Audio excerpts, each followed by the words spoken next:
총력전 얘기를 하기 전에 그러면 지금 헌법재판소 내부는 도대체 어떻게 돌아가는지를 한번 살펴볼 필요가 있습니다.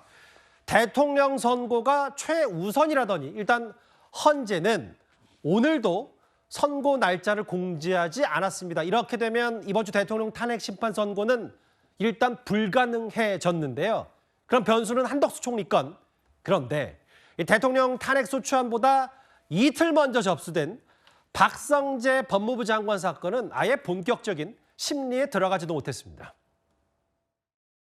탄핵 심판 사건 중 대통령 탄핵 심판 사건을 최우선으로 처리한다는 방침은 그대로 유지한다.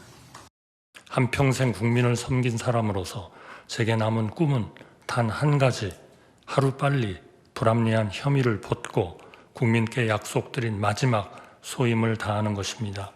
우리 앞에는 이제껏 경험한 수많은 난관보다 한층 거센 폭풍이 기다리고 있습니다. 한마디 입장 한 말씀. 탄핵당한 사람이 한마디가 있습니까? 저로서는 저에 대한 탄핵 소추가 법리적으로, 선거법적으로 근거가 부족하다고 생각합니다. 저뿐만 아니고 여러 사람들에 대한 탄핵 소추 절차가 이유가 없음이 많이 밝혀지고 있습니다. 한덕수, 박성재 두 총리와 장관에 대한 아직 탄핵건도 쌓여 있고요. 윤기찬 부위원장님. 사실 보통 시각이 이번 주 금요일, 그러니까 모레 대통령에 대한 탄핵, 그러니까 파면 여부가 결정될 가능성이 높다라는 관측이 많았었는데 일단 내일 최재감사원장 검사 3명에 대한 선고가 있고 오늘도 공지가 안 됐기 때문에 실제로 줄을 넘길 가능성이 꽤 높아졌어요. 근데 그게 저도 헌법재판소 내부 사정을 전혀 모릅니다만 만장일치나 혹은 그 완벽하게 탄핵 인용이나 기각이나 확실히 결정이 안 됐고 뭐 5대3, 6대2 이 정도로 나눠졌기 때문에 평이가 길다 뭐 이런 해석들도 좀 있더라고요. 근데 그거는 조금 동의하기 어려운 것이 사실은 이제 만약에 5대3인데 모든 쟁점에 대해서 논의가 끝났다.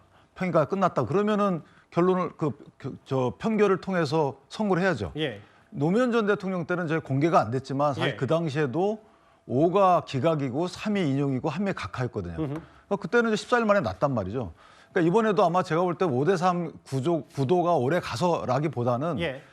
두 가지 이유가 있겠죠. 첫 번째는 그러니까 인용인지 기각인지 거의 결론은 났는데 나머지 한 분, 두 분에 대한 여러 가지 뭐 국민적 분열 이런 부분들을 걱정해서 만장일치로 이끌려고 한다. 근데 저는 그 가능성은 낮다고 봐요. 또 하나는 각 사유가 5개인데 각 사유별로 평의가 끝나지 않았다. 예를 들면 증거를 통해서 사실관계를 확정해야 되는데 사실관계 확정 시에 증거에 대한 신빙성에 대한 문제 제기가 있을 수 있고 예. 따라서 사실관계 확정 안 된 사유가 있다. 예를 들면 이런 게 있죠. 국회 관련된 권능 불능화 이 부분 하나 하고 정치인 체포 관련돼서는 상당히 문제가 제기됐던 부분이거든요. 나머지 부분들은 제가 볼 때 판단만 남은 것 같지만 예. 이 두 가지에 대해서는 사실 사실관계 인정과 관련된 증거에 대한 논의가 이어질 수 있어요. 따라서 결론은 뭐냐면 예. 아직까지는 5개 사유에 대해서 논의가 끝나지 않았다라고 보는 것이 합리적이죠. 어허. 만약에 논의가 끝나서 뭐 5대3이 움직이지 않는 결과가 나왔다. 그러면은 선고해야 돼요. 안 그러면 나중에 문제가 되는 거죠. 잠시만요. 그러니까 윤기찬 부위원장 말씀은 아직 뭐 5개 주요 혐의에 대해서 헌법재판관들의 논의와 평의가 제대로 이루어지지 않았으면 다음 주는 물론이고 다다음 주, 뭐 4월 넘길 수도 있다는 말씀이 주로 들리는데요, 전? 그렇죠. 왜냐하면 예전에 박근혜 전 대통령의 경우는 13일 만인가요? 11일 만에 예. 선고했잖아요. 그 당시에는 3월 13일 날 그 이정민가 당시 그 주심 헌법재판관이 임기가 네, 만료됐기 때문에 예. 10일 날 선고한 거죠. 예. 그러니까 약간 데드라인이 있었던 거고 지금도 보면 4월 18일 이전까지는 사실상의 데드라인이 없는 상황이기 때문에 예. 만약에 결론이 안 났고 논의 자체가 안 됐는데 그냥 넘어갈 수 없는 거죠. 예. 또 하나는 박근혜 전 대통령 시절에는 사실은 탄핵 사유가 많았는데 예. 그때 어떤 문제 제기가 있었냐면 통틀어 가지고 그냥 인용 기각 이거에 붙였어요. 예. 그래서 나중에 어떤 분들이 이거 사유별로 다 판단해야 되는 거 아니냐라고 문제 제기를 했었거든요. 아마 이번에는 그래서 사유별로 판단하느라고 시간이 길어질 수 있습니다. 예. 그렇기 때문에 저는 아직까진 사유에 대한 평의가 끝나지 않았다라고 예. 보는 것이 합리적이다. 변호사로서 그러니까 쭉 헌법재판소 내부 기류를 하나하나 봤을 때 뭐 한 주 미뤄지는 수준 정도가 아니라 늦게 뭐 하면 4월 달을 넘길 수도 있다고 하셨어요. 근데 최수영 평론가님 이런 게 있어요. 저희가 윤 대통령 탄핵 심판이 먼저냐, 한덕수 총리 건이 먼저냐, 아니면 동시냐 뭐 이런 얘기 있었는데 또 하나의 변수로 누가 얘기한 게 뭐냐면 특히 박성재 법무부 장관이요. 탄핵안 접수는 이미 대통령 모대 이틀 남았고 대통령이 최우선이라더니 내일 검사 탄핵, 최재 탄핵, 감사원장과 탄핵안 선고하네? 그럼 박성재 장관 건도 헌재가 일단 심리조차 못했지만 해야 되는 거 아닌지 뭐 이런 게 여권의 주장인 것 같아요. 그러니까요. 지금 18일 얘기하잖아요. 예. 그럼 18일 선고 못해요. 박성재 장관 심리하는데 그날 윤 대통령 선고하겠습니까? 그러니까 저는 이게 벌써 다음 주말이 지나가면은 지금 유기찬 변호사 얘기한 대로 3월 말 아니면 4월 초예요. 예. 그러니까 이게 선입 선출에 대한 원칙도 지켜지지 않고 지금 헌재가 보면은 좀 약간 좌충우돌하고 있다. 왜냐하면 지금 이게 어찌되었건 먼저 접수된 것, 그다음에 먼저 심리가 끝난 것 순차적으로 발표해야 되는데 헌재가 그렇게 했어요. 가장 먼저 대통령이 우선한다라고 공식적으로 얘기해 놓고도 지금 이조차도 흔들리고 있다는 거죠. 당장 뭐 내일 검사부터 이런 얘기들이 검사 탄핵과 감사원장에 대한 탄핵 얘기가 나오는 거고 그다음에 18일 날은 이제 당장 박성재 장관도 심리해야 되고 이렇게 되다 보면 저도 지금 헌재가 결코 빠르게 3월 중순 이후엔 중순 내로 할 가능성은 없다. 오히려 저는 3월 말 4월 초로 넘어갈 것 같은데 어쨌든 전 그렇습니다. 지금 그 누구보다도 저는 이게 한덕수 총리 권한대행에 대해서는 이미 끝난 지도 오래됐고 90분 만에 변론이 종결됐어요. 그렇다면 매우 사안이 간단하다는 얘기인데 이걸 이제까지 끌 이유가 있습니까?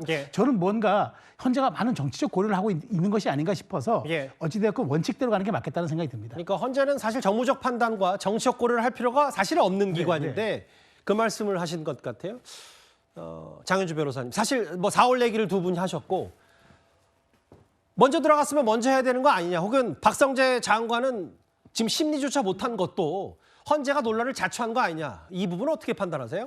글쎄요. 저는 좀 논란을 만들기 위한 이야기일 뿐이라고 생각합니다. 뭐 먼저 들어온 순서대로 돼야 된다라고 한다면 한덕수 총리에 대한 탄핵안 접수가 가장 늦게 됐으니까 가장 늦게 나와야 되는 것이 맞는 것 아닐까요? 결국에는 사건이 접수되는 순서대로 사건 번호가 부여되는데 그 사건 번호에 맞춰서 어느 정도 진행되고 있다라는 인상도 보여줍니다. 그렇기 때문에 반드시 어떤 사건이 먼저 결정되어야만 헌재가 제대로 하고 있다 이렇게 판단할 기준이 있다라고 저는 생각하기 어렵고요. 헌재로서는 처음부터 지금까지 기성 이야기했던 부분 그러니까 현직 대통령에 대한 탄핵 심판 절차가 가장 최우선으로 진행되어야 한다라는 이 의지의 표명만큼은 저는 변함이 없다고 생각이 들거든요. 물론 그 과정에서 뭐 내일 있을 선고도 있는 것이고 다음 주 화요일에는 박성재 장관에 대한 변론 기일도 잡혀 있는 것은 맞지만 그런 부분들은 사실상 헌법재판관들이 재량의 영역에서 얼마든지 조정할 수 있는 일정이라고 생각합니다. 가장 중요한 것은 어쨌든 현직 대통령에 대한 탄핵 심판 선고이기 때문에 그 일정에 대해서만큼은 저는 헌법재판관들이 다른 뭐 요소라든지 뭐 정치적 고려라든지 이런 거 전혀 없이 법과 양심에 따라 판단하고 있다고 생각합니다. 근데 윤기찬, 최소영 두 분의 만약에 전망이 맞다면 3월 말 4월 초가 되잖아요. 그러면 옛 상과는 달리 이재명 대표의 항소심 선고가 먼저 나올 수도 있습니다. 그럼 이제 민주당의 총력전 얘기를 해보겠습니다. 야당은요. 선고 일정이 지정이 될 때까지 오늘부터 내일 당 소속 국회의원과 보좌진 합쳐서 한 400명 되나요? 400여 명이 여의도 국회에서 종로 헌재까지 도보로 행진하기로 했습니다. 헌재는 윤석열을 즉각 파면하라! 내란 공범 심우정은 즉각 사퇴하라! 모두 함께해 주셔서 감사드립니다. 우리 김경수 지사님 건강관리 잘하십시오. 우리 김 지사님 건강 많이 해치기 전에 이 상황이 정리돼야 될 텐데 걱정입니다. 저도 광화문에서 2016년에 며칠 이렇게 있었는데 되게 잠을 잘 수가 없어요. 지하철이 땅을 막 흔들기 때문에 밤에 잠을 못 자고 낮에도 못 자고 많이 건강해지지 않았으면 좋겠습니다. 선고가 지연될수록 국정 혼란은 커지고 국민의 불안과 갈등도 지속됩니다. 국민의 명령이다. 윤석열을 파면하라.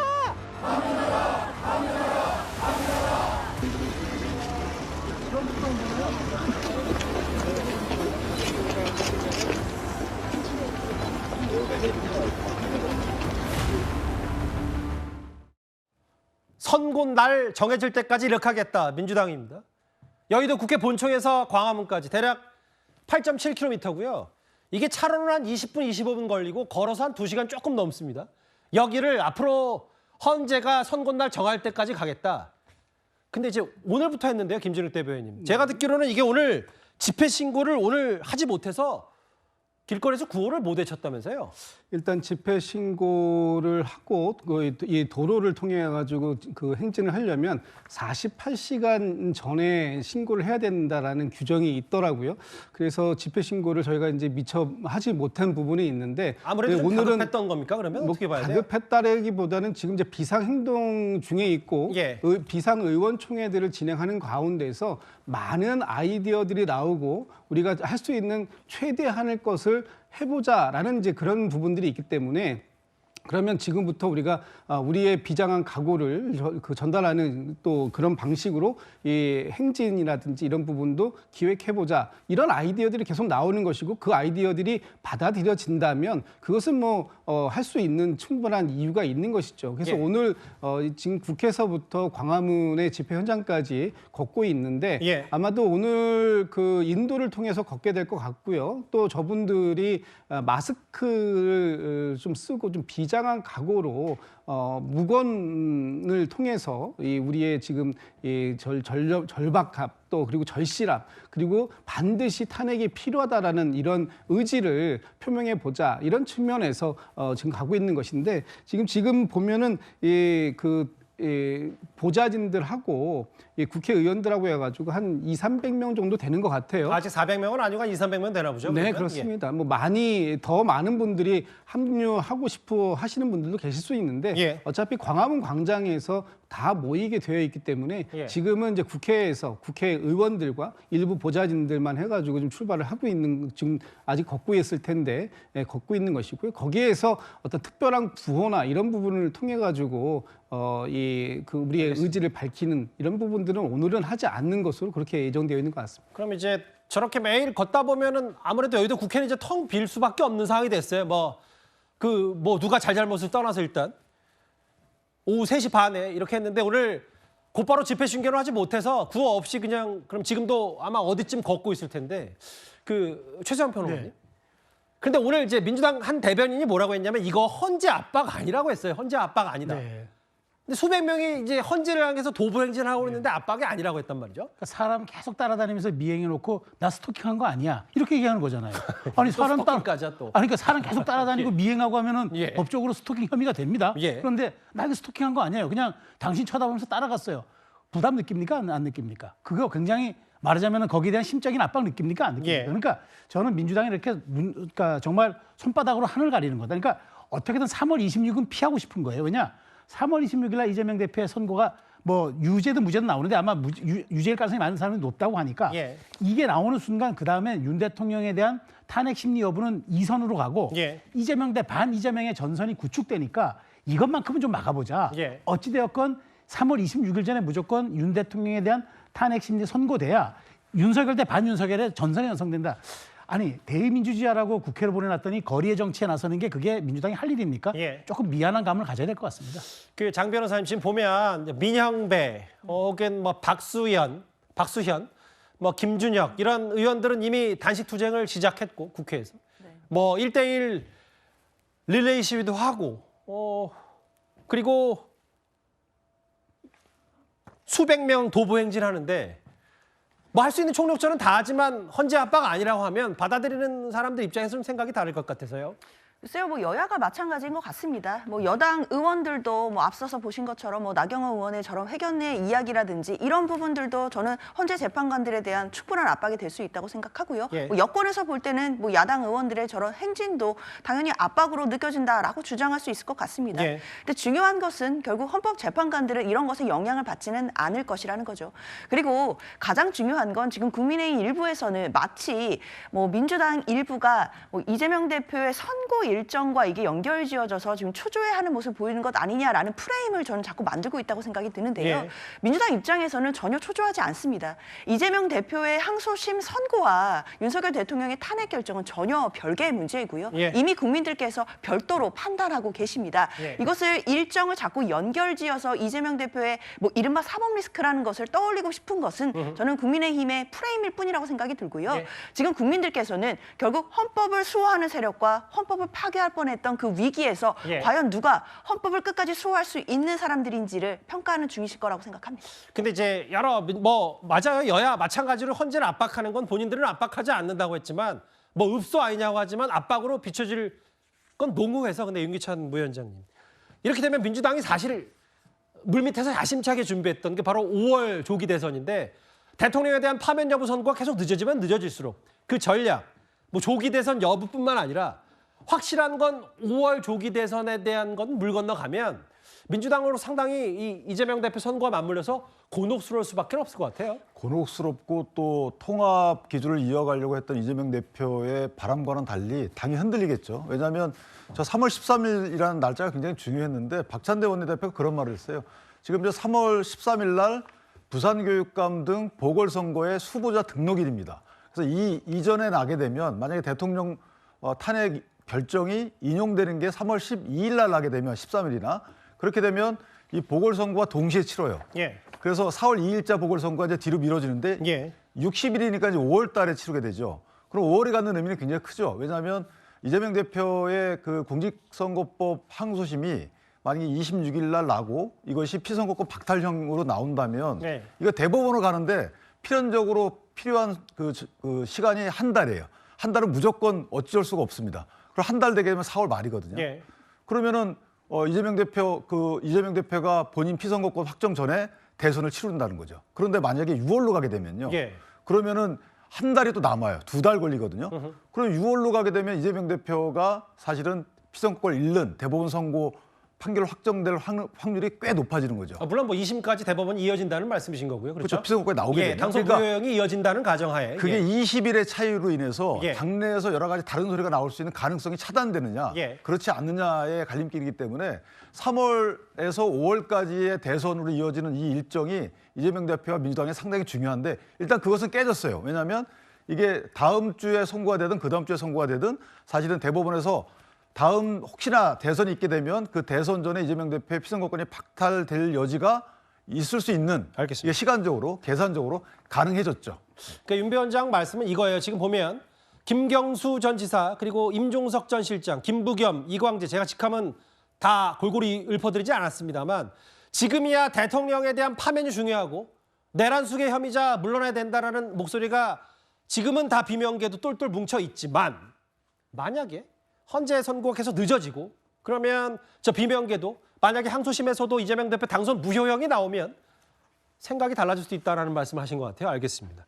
첫 번째 이슈는 그러면 움직이고 있는 헌재 얘기와 각기 다른 방법으로 헌재를 압박하고 있는 정치권 얘기를 해봤다면요.